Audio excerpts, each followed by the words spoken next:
आखिर कौन है संविधान से ऊपर? बाबा रामदेव देश के हर कानून से ऊपर हैं। आपदा प्रबंधन अधिनियम 2005 के तहत 51 से 60 तक कुल 10 धाराओं में कानून तोड़ने पर सज़ा और जुर्माने का प्रावधान है और बाबा रामदेव ने इस कानून को एक नहीं बल्कि 2 बार तोड़ा है। देश का महामारी एक्ट कहता है कि धारा 52 के तहत झूठा दावा प्रस्तुत करने पर, सरकार से झूठ बोलकर कोई रिलीज़ या फ़ायदा लेने पर 2 साल की सज़ा और जुर्माने का प्रावधान है। धारा 53 के तहत सरकारी पैसे या मटेरियल का अपने फ़ायदे के लिए उपयोग करने पर 2 साल की सज़ा और जुर्माने का प्रावधान है।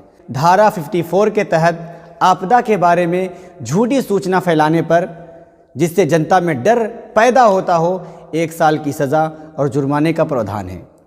इन अलग अलग धाराओं में बाबा रामदेव को कम से कम 5 साल की जेल होनी चाहिए। पर मोदी जी के दौर में 2002 से ही यह खूबी है कि वो अपने समर्थकों को खुली छूट देते हैं। जैसे गुजरात में बाबू बजरंगी की स्वीकृति के अनुसार 3 दिन की छूट दी थी। देश का कानून मोदी जी की छत्र छाया में रहकर तोड़ने और फिर तोड़कर बचने का ये पहला मामला नहीं है। मोदी जी और उनके मोटा भाई इस मामले में बड़े खिलाड़ी हैं।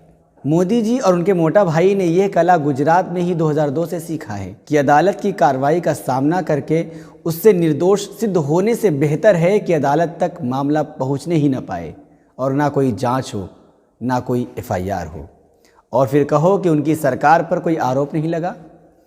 बाबा रामदेव ने 23 जून 2020 को क्लिनिकल कंट्रोल स्टडी करने के दावे के साथ कोरोना तीव्र काल में ही कोरोना से बचने की दवा कोरोनिल बिना किसी सरकारी विभाग के प्रमाणित किए बाजार में उतार दी, जबकि इसका भरोसा ही शक के दायरे में नहीं बल्कि तमाम संस्थाओं के डॉक्टर्स ने भी सवाल उठाए थे। देखिए, हकीकत ये थी कि यह केवल इम्यूनिटी बढ़ाने की दवा थी, जिसकी वैज्ञानिकता ही शक के दायरे में थी। आलोचनाओं के बाद पतंजलि ने स्पष्टीकरण भी दिया कि इम्यूनिटी बढ़ाने की दवा है, ना कि कोरोना से बचने की। यही नहीं, भारत में कोविड-19 की टेस्टिंग और इस बीमारी के उपचार की रणनीति बनाने के लिए जिम्मेदार भारतीय आयुर्विज्ञान अनुसंधान परिषद को भी इस दवा की कोई जानकारी नहीं थी।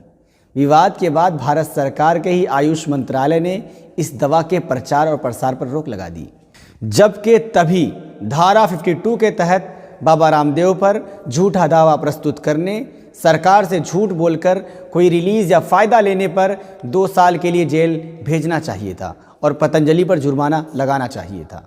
और ऐसा कानून हुआ होता तो आज बाबा रामदेव जेल में होते। पर सैया भय कोतवाल तो डर का है का।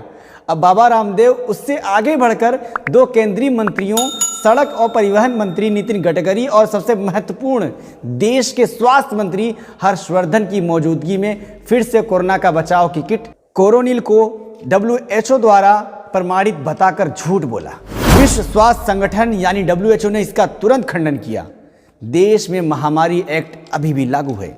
कानून अगर अपना काम ईमानदारी से करे तो ना सिर्फ बाबा रामदेव बल्कि बालकृष्ण और दोनों मंत्री जेल में होते। पर मोदी जी के राज में ये नामुमकिन है। केवल दिशा रवि जैसे मासूम ही अंदर होंगे। इंकशाफ में बस इतना ही।